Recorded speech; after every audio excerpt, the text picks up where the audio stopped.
Hey friends, it's Sin. I'm back to do another review of Married at First Sight Season 11. This is for Episode 14, Stranger Spouse.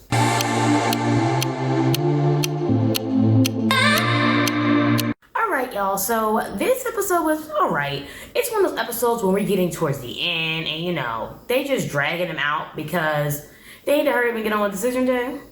It didn't need to be an hour and 20 something minutes, but I know they're allotted for that time slot, so we gotta sit here and watch conversations get drawn out. But let's discuss what was going on. So this is the episode where they do the couples retreat. We go and see them hanging out with each other like they do in every season. Difference here is usually they're only married for like 7 weeks when they do it, and now they're married about 10, no, longer than that. Now they're married something like almost 3 months this time because of the whole pandemic and then being locked in because of the stay-at-home order. So now they're finally able to get out, have a little bit of fun without masks on. Y'all, explain that to me, but have a little bit of fun. So before they go on the retreat, Amani comes to Olivia's apartment and she helps her move out. We find out that Brett, we already know he trashed, but this man is petty and trash. Like, he left a set of glasses that Olivia gave him as a gift because he just being petty. And he also not only took food, y'all, he took the spices. I don't even understand, he needs to stop. It's ridiculous. Stop, Brett. I guess he stopped now because he's not going to be on the show till decision day, but gosh. But yeah, no more with Olivia and Brett because they broke it up.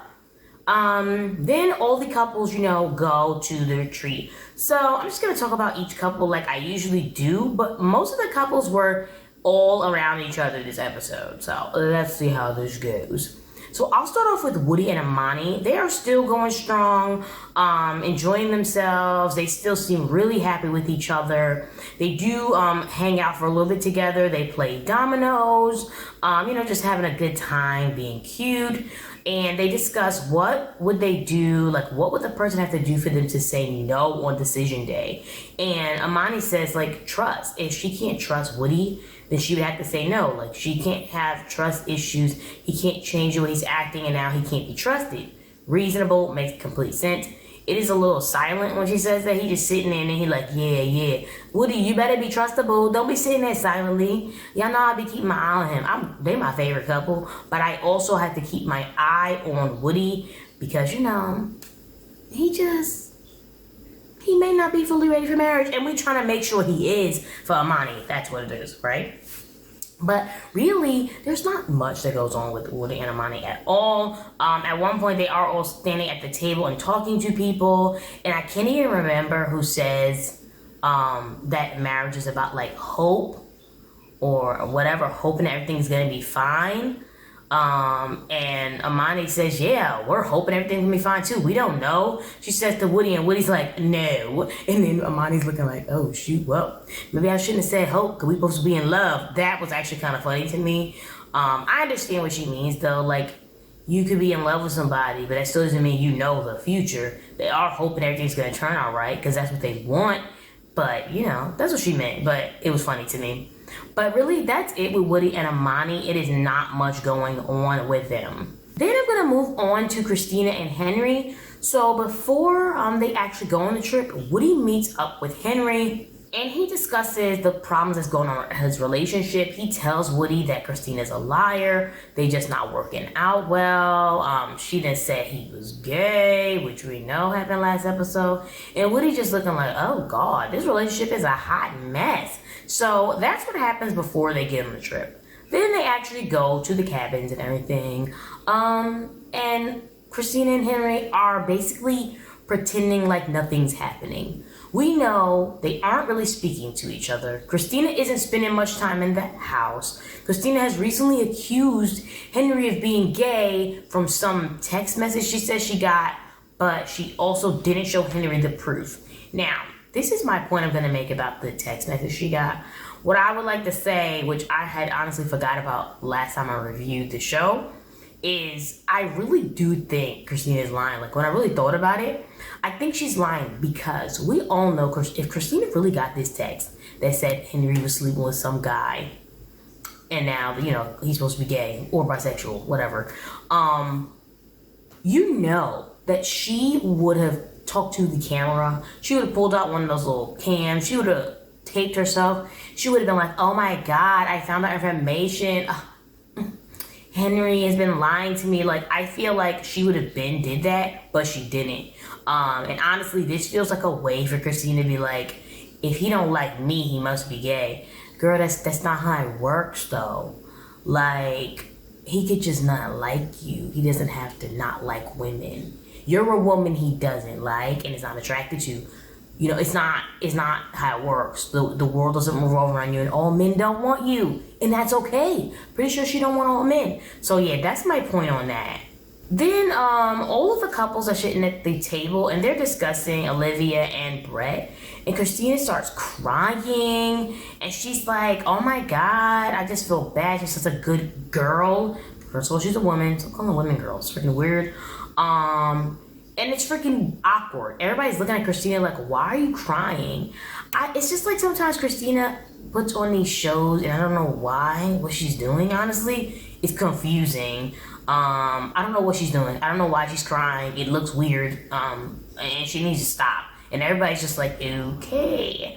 Then Woody has an interview with the camera and he's like, girl, like, why are you worried about their problems? You got your own problems. Woody's a fool. But he's right.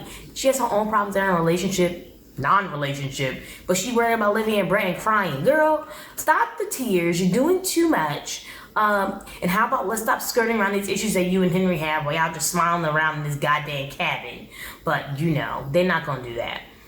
So basically that's what we see the whole episode between Christina and Henry. They're smiling a lot. They're like lying a lot. They're not getting to any root of any issues.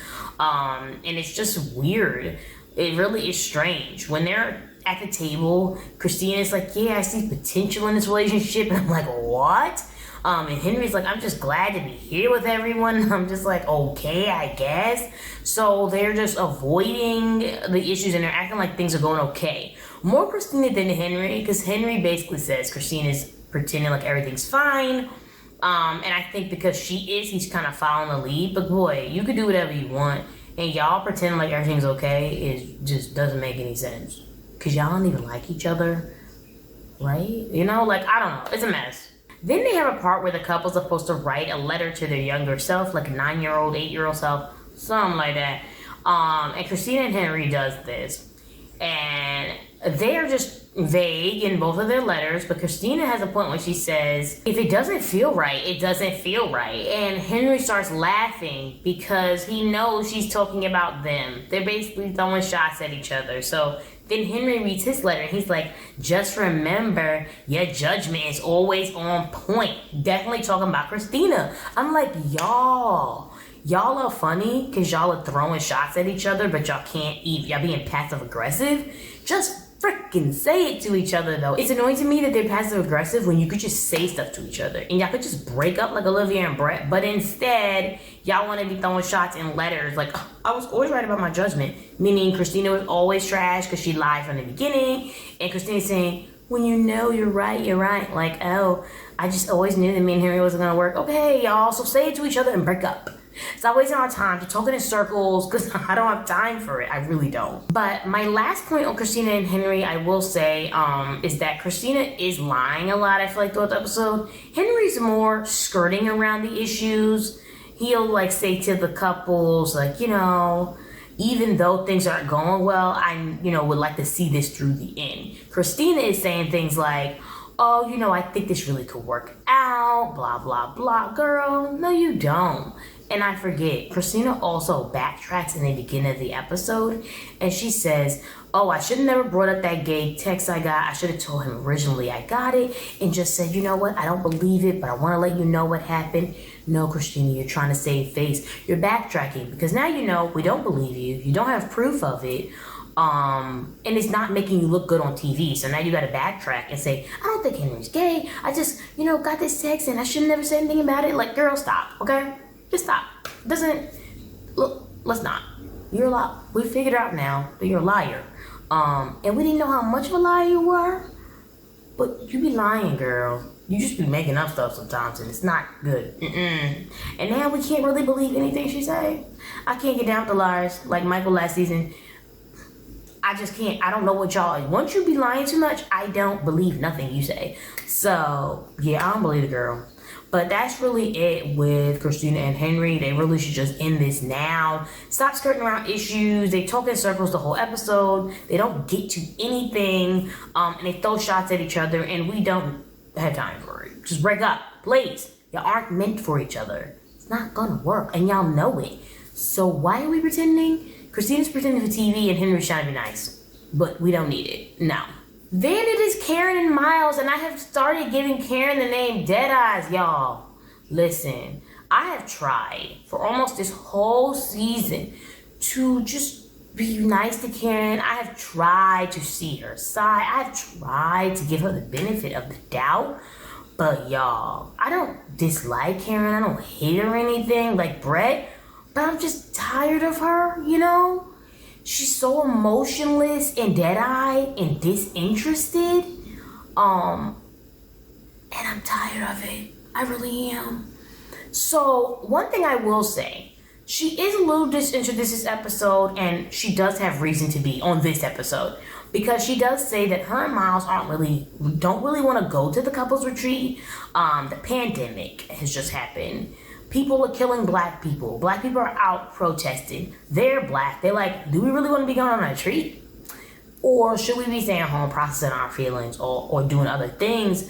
Because, you know, nobody want to be hanging out. We mad, you know? Right. Rightfully so. So that definitely on with them. I'm glad they actually mentioned that because we don't know what time frame they're in exactly during the episode either.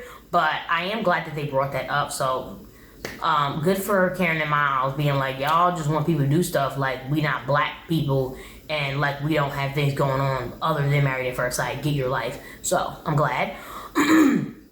But they do go to the retreat, and Miles does express to the couples, he does tell them that he's like, yeah, they expect black people always to be on, no matter what is going on. Y'all want us to just be like, ha ha, everything's great, and it's really not, because, you know, we get killed out here, and I don't really feel like hanging out, but I did come because, you know, get a little different thing, get away from everything, and, you know, they don't say much. Because what do you expect? People don't say much about anything. And Christina's just like, oh, I'm so sorry. And starts crying. Christina, nobody wants your sorries or your cries. What the F is that going to do for anybody? Okay, that's what I'm going to say about that. Shut your mouth. That's what I would like her to do. Just shut up. Just shut up. Thanks. But let's get on to Karen and Miles for the rest of the episode. So Karen, I think, talks to the camera and she says that they are struggling with physical intimacy still. And I'm like, girl, we know. You've been struggling since the beginning. Let's just say you don't like Miles, you know? Just say, I don't think he's masculine and manly the way I want him to be, which don't make no sense. Literally, he's a very masculine man as in appearance-wise. And that would just make it masculine, honestly. Like, I don't get it.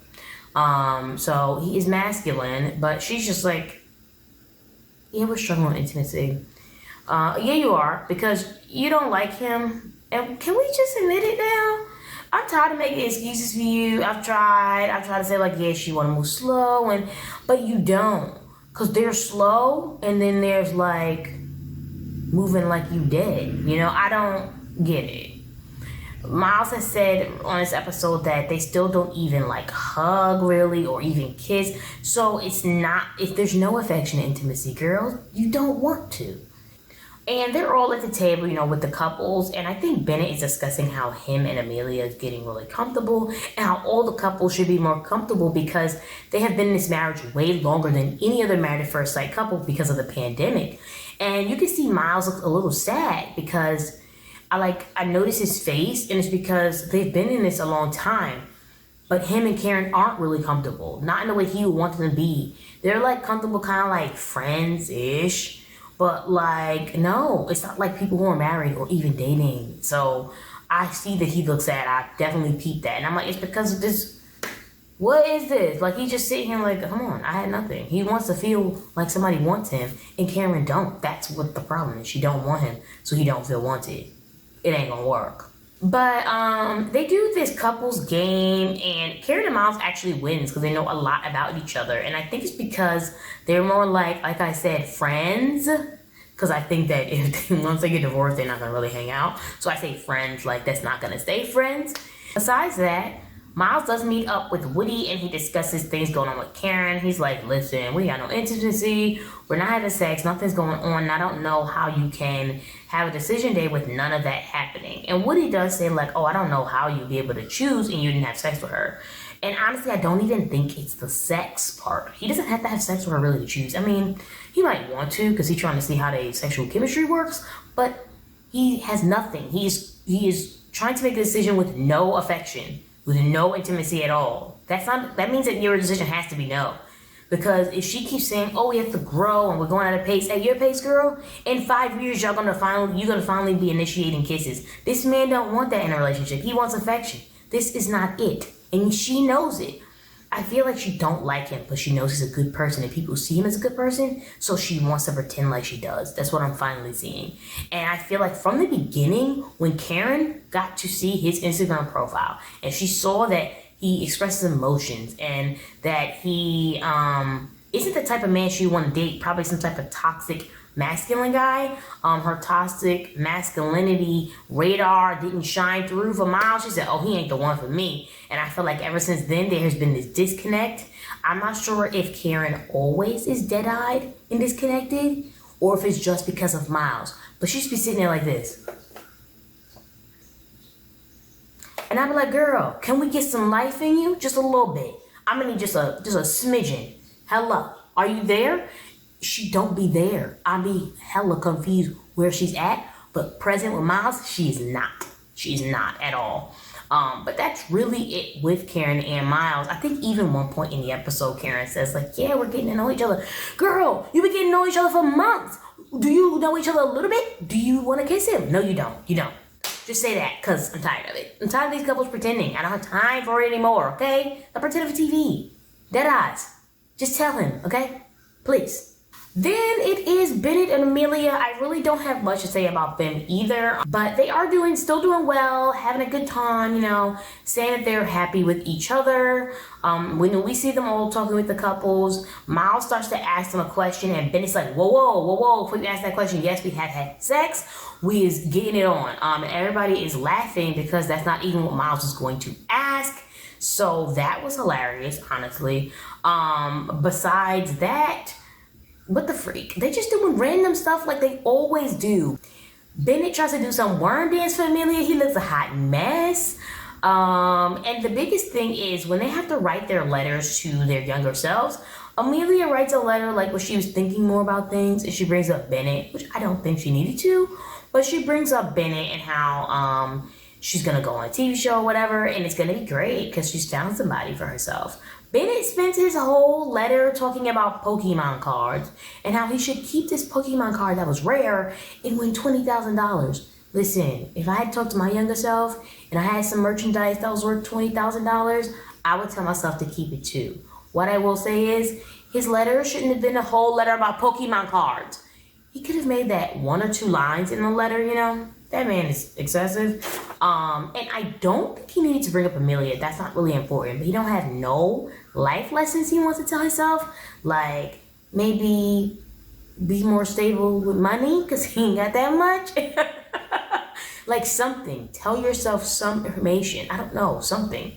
But not just keep your $20,000 Pokemon card. Man, I'm gonna need him to get it together. But Amelia was a little upset that he did not mention her. And she felt like his letter was going to be more romantic. I think she's expecting more than she needs to, because a letter to my younger self not gonna be about no romance. It was gonna be about a whole bunch of things you should have did, because the world a hot mess, So I think she needed to calm down a little bit. But Ben should have took this more seriously, or maybe he did, and this is the seriousness, a Pokemon card.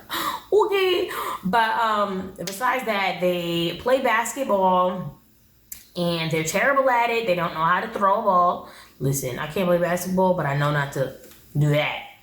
And they wear sandals while they play basketball. I just felt like that was funny. And I needed to comment on the fact that they were wearing sandals while playing basketball. I knew it was downhill from there. But that's it with everybody, really. So that's the end of my recap and review of Married at First Sight for season 11, episode 14, Stranger Spouse. Yeah, y'all tell me what y'all think. This is like getting ridiculous at a point to me. 1, episode too long, because we didn't need all that. 2, Henry and Christina, stop playing around, stop skirting around the issues, stop talking around in circles. Y'all don't belong together, break up. Karen is dead-eyed. She is never going to like Miles. She just don't think he's masculine, whatever that means, and it's not gonna work, and I feel like they need to just... Y'all let me know what y'all think. Y'all tired of Karen and her dead eyes? And yeah, basically look like only 2 couples gonna make it. Let me know what you thought of the episode. I'll see y'all in my next one. Bye.